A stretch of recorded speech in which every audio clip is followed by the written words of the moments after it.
Welcome to Biceps and Banter with expert trainer Brandon Crow. Hold on to your dumbbells and get ready for this conversational style podcast focused on interesting, everyday drivel with tasty tidbits of health-related information sprinkled in. Enjoy. So how are things with you? What did you get up to today?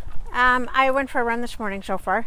Mm-hmm. So I Did guess you do like a steady state run? Yeah.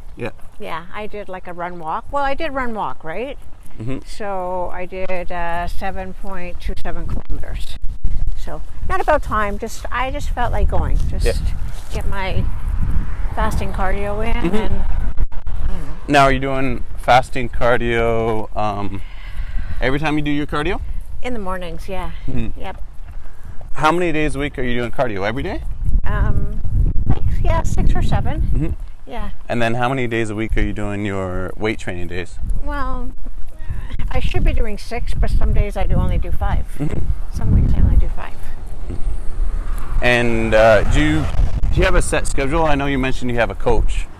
I have a coach. I have a schedule, it's. I think the way that, she never explained that. The way she sends it to you, if for example, chest is the first body part, if that's Monday. Okay, it's right? just like an arbitrary day. Right. So I kind of choose, depending on how I feel, mm-hmm. what body part I want to work on for that day. As long as I try to get all the body parts in, obviously, right? But I had told her that I didn't want a 6-day program. I wanted a 5-day program.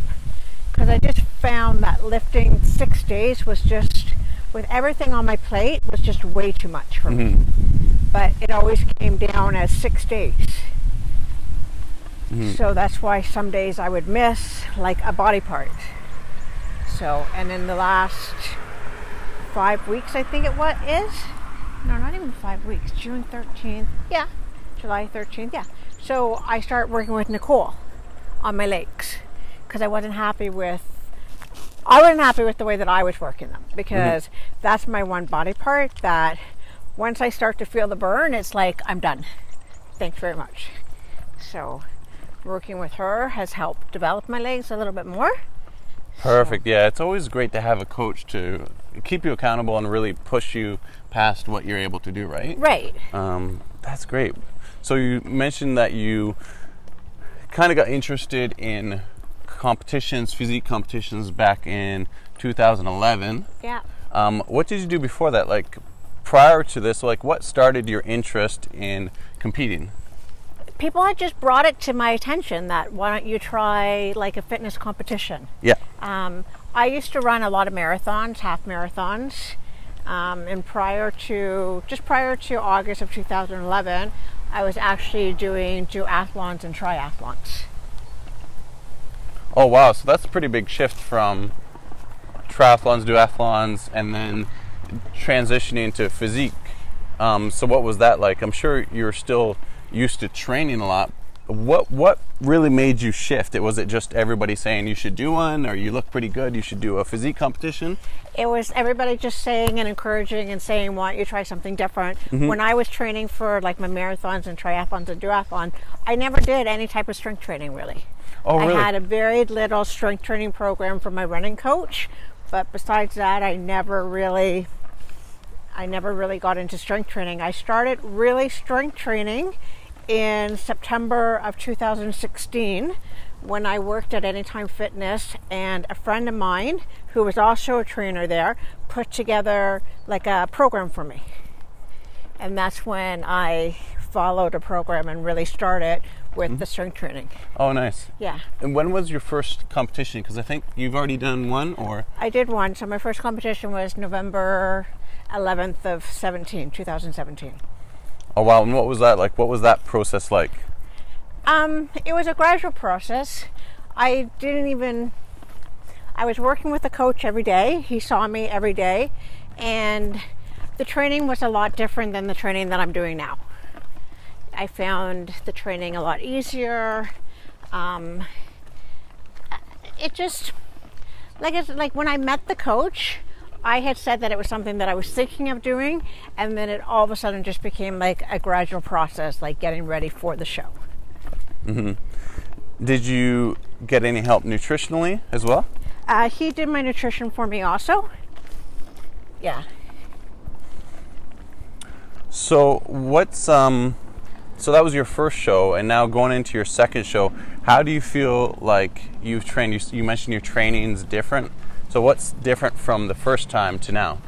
So with my first coach, I had started with him in May of 2017, and we had only done, certain exercises for shoulders, back, chest. It was always the same exercises from the time that I was with him. When I met this new coach and started working with her, it's a whole bunch of different exercises, different ways of executing a program that I've never done before, whether it was, less than 30 seconds rest between sets. She put in some pause sets, pause reps into my programs, lots and lots of supersets, higher repetitions, just more of a variety of exercises that I had really never executed before. Mm-hmm. So where was the gap from 2011 until 2016? What were you doing during that time? If you don't mind talking about that. Health issues. So heart issues, mild heart attack in August of 2011. That was also kind of disguised by myopericarditis. Never really recovered from myopericarditis, and nobody could really figure out why or what was going on. So between August of 2011 and April of 2012, we really had no answers as to what was really going on with me until I was scheduled for catheter surgery in May of 2012, because we were all born with that hole, and they thought that maybe, closing up my hole would have helped with my issues of not getting better. And then the surgeon that I went to see was concerned about my heart rate, hooked me up to the Holter monitor, and found out that I had something called sinus AV node. Oh, wow.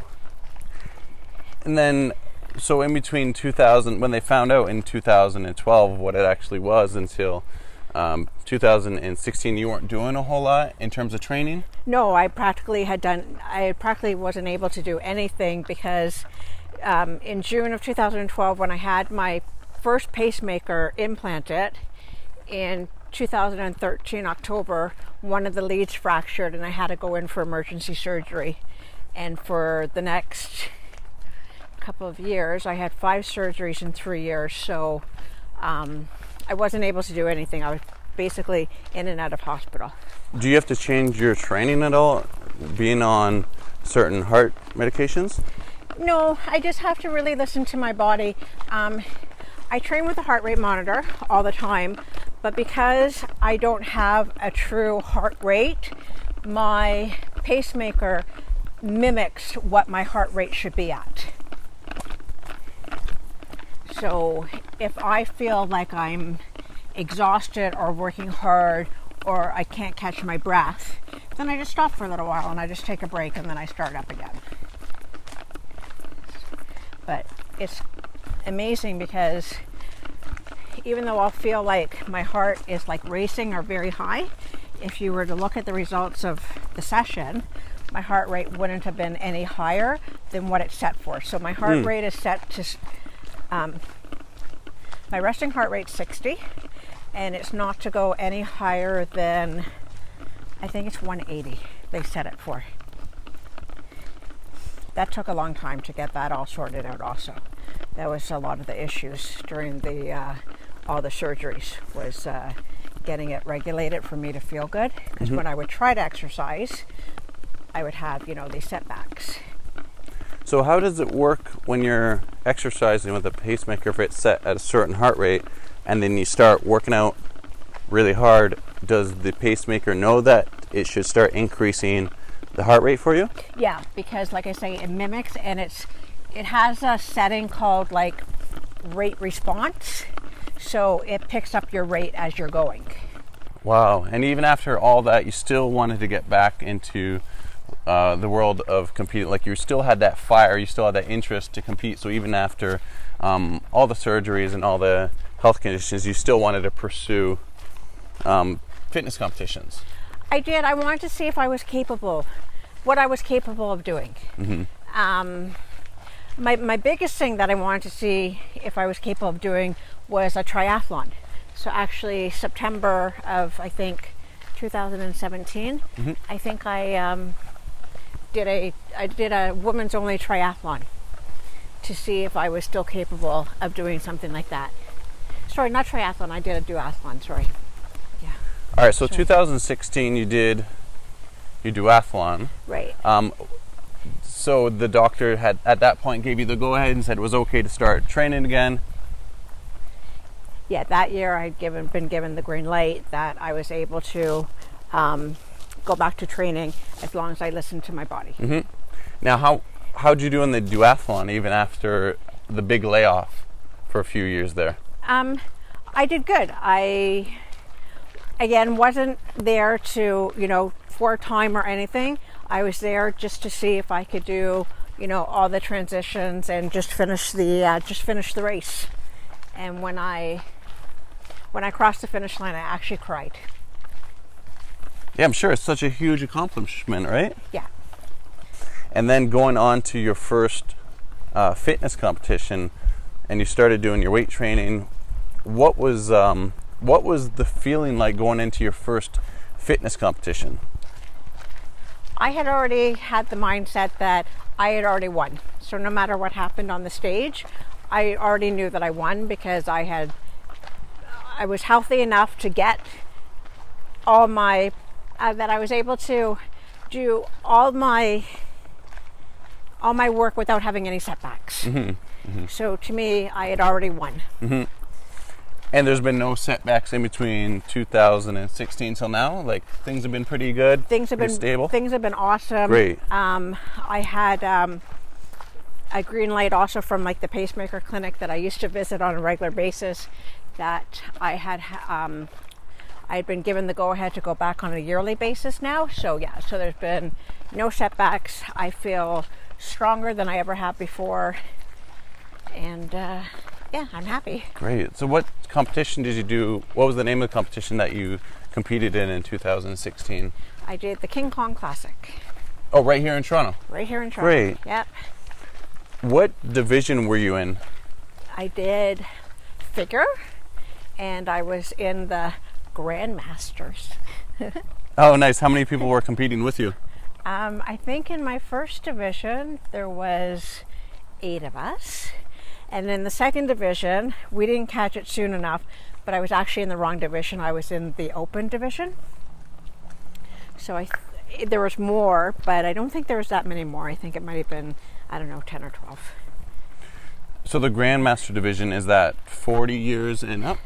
45 plus. 45 plus, okay. I tell everybody that like fitness is just something that you have to do through your whole life. It's like brushing your teeth, right? It's just something that you do. So it's great to see that you're, really taking this on, and you're getting into it, into your 40s, right? Yeah.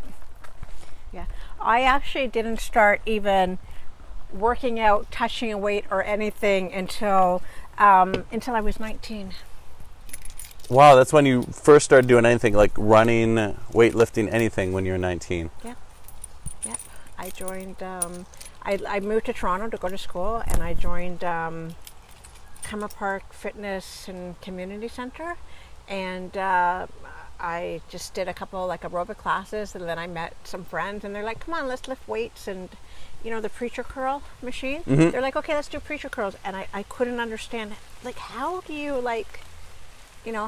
bend upwards? So they had to literally lift my hands, and that's how the whole thing started. That's how it started. Yeah, I find that with a lot of people, if they're not used to weight training, they really don't even know how to move their muscles or move their joints in certain ways. It's like the more you do it, it's almost like riding a bike. The more you do it, the better you get, right? Right, yeah, for sure, 100%. Good. Yeah. So how far away are you until your next competition? I heard, I think it's 7 more days, 7 more sleeps. Oh, so yeah. What has changed nutritionally Or what will change in the next 7 days? Does your coach have you on any specific protocol? Yeah, so it's I take diuretics twice a day, so 6 capsules of diuretics twice a day. It's now dandelion tea twice a day. It's now something called Ursa UV or Uva or something. That's once a day. And then no carbs starting Monday. So Monday to Friday, no carbs whatsoever. Mm-hmm. And then will you do a carb load before the show? So one second. So sorry. Starting today, actually Saturday, I'm actually doing water loading. Okay. So how does that work? So water loading. So Saturday, Sunday, Monday, I drink 5 liters of water.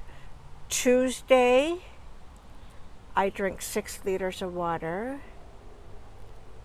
Tuesday and Wednesday, I think it's 6 liters of water.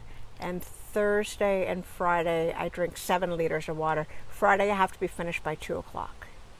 And then Saturday, the day of the show, I'm only allowed coffee in the morning with 3 servings of the Ursa, UV, Uva, whatever, and the dandelion, 2 cups of dandelion tea, and 150 grams of sweet potato. That sounds really specific too. So your coach has you on that protocol specifically. Yep. Wow. And some sweets before I go on stage. Whatever my go-to sweets are, I can have some of that before I go on stage. And then for the rest of the day, she said it's very minimal food. Mm-hmm.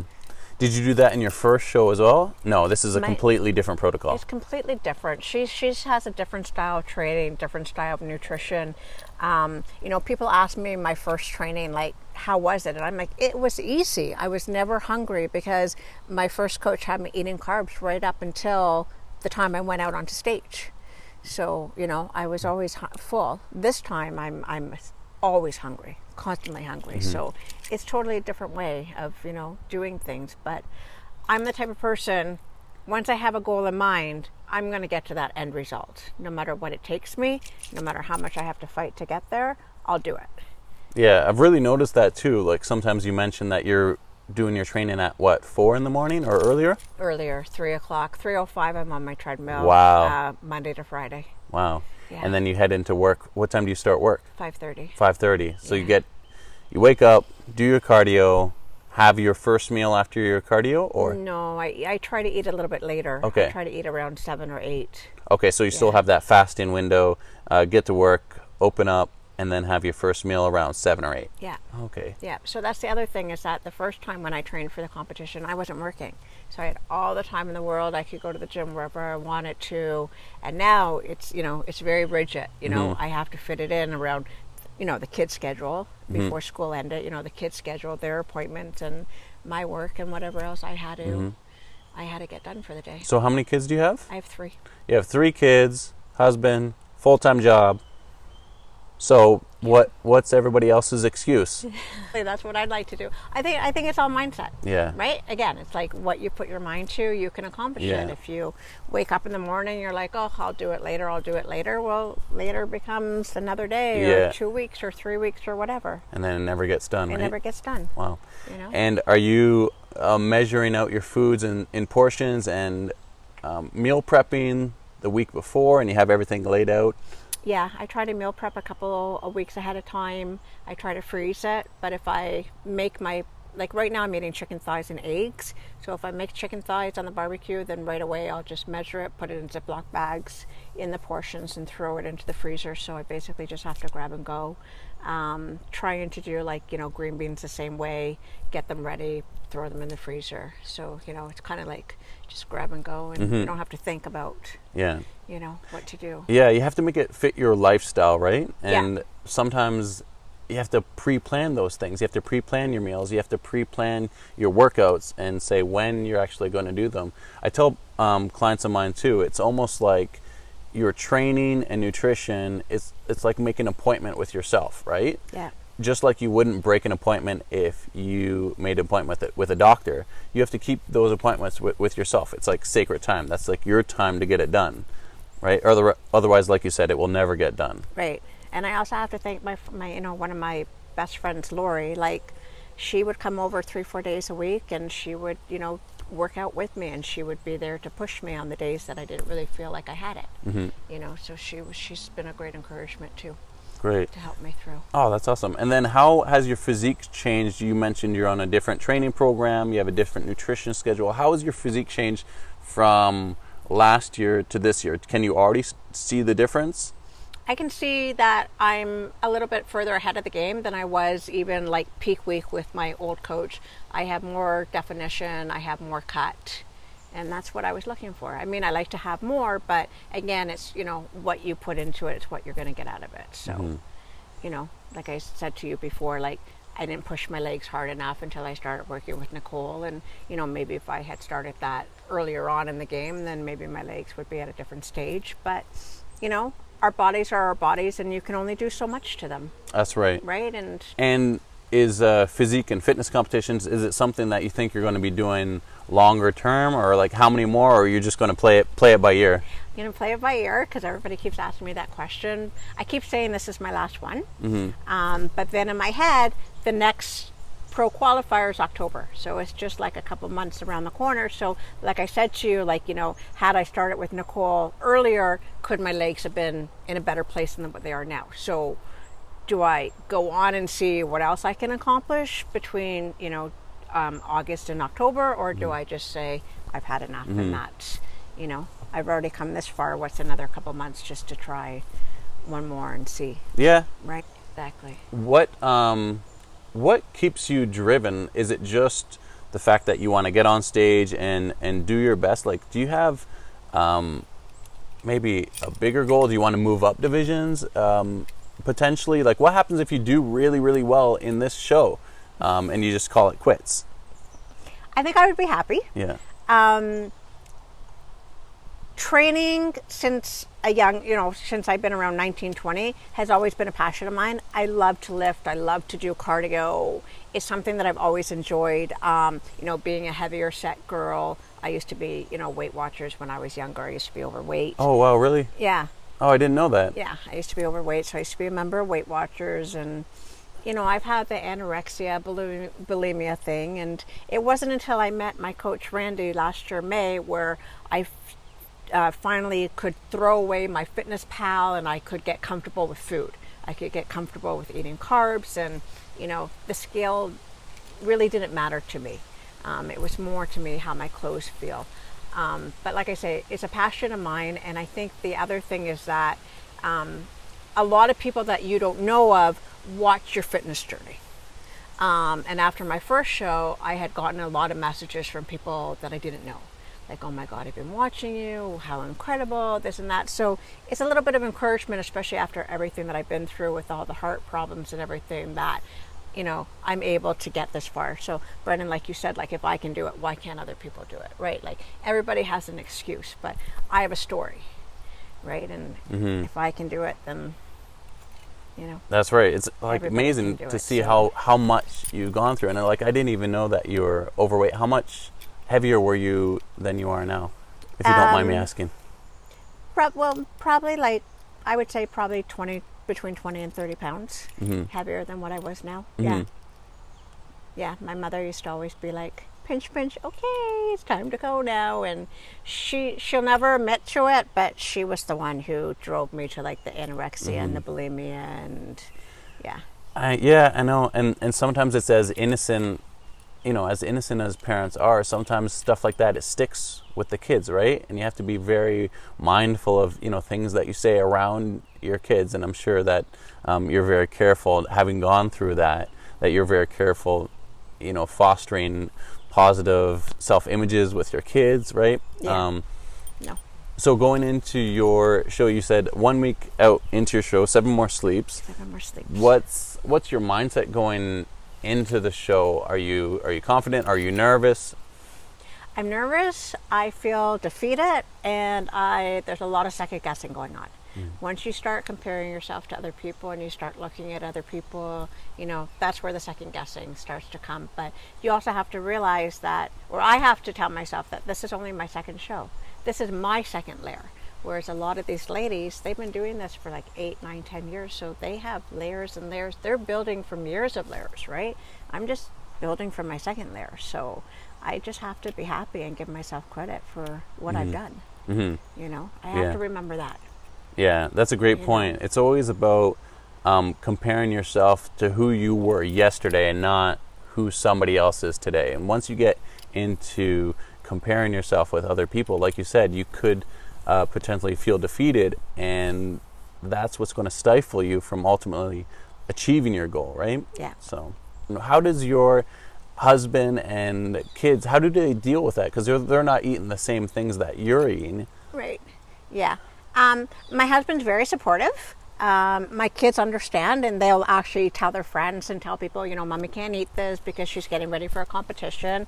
My husband's just always very curious, like when this is all said and done, like, are you going to go back, not go back, but will you be able to like eat like a normal person? Like, are you always going to measure and weigh your food, or are you going to become relaxed and just enjoy life and just, you know, eat what you want to eat? That's a question that he keeps asking me. And what do you say to him?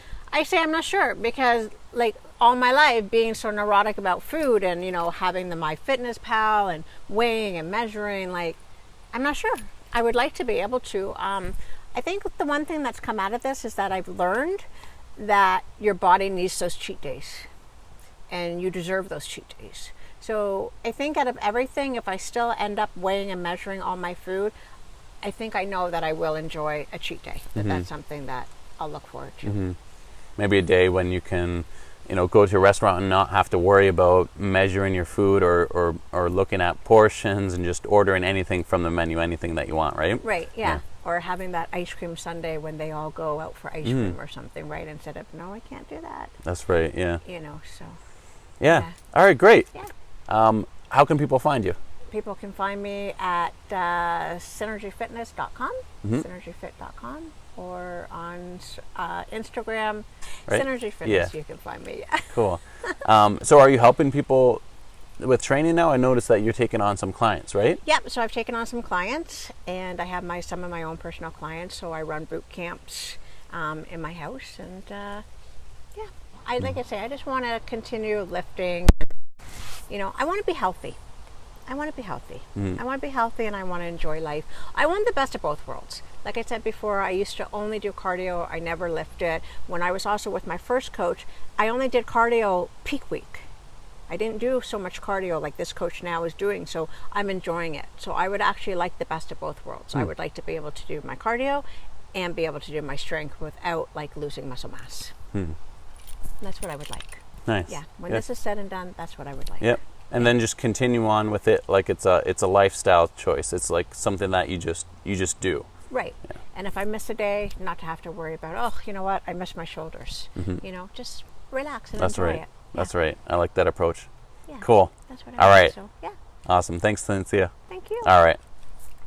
Hey guys, thanks for listening to Biceps and Banter with Brandon Crow. If you like our show, do us a huge subscribe, toss a review on iTunes, or maybe share the show with your friends. And if you want to know more, find us at fastingftw.com. Our Patreon is patreon.com/fastingftw.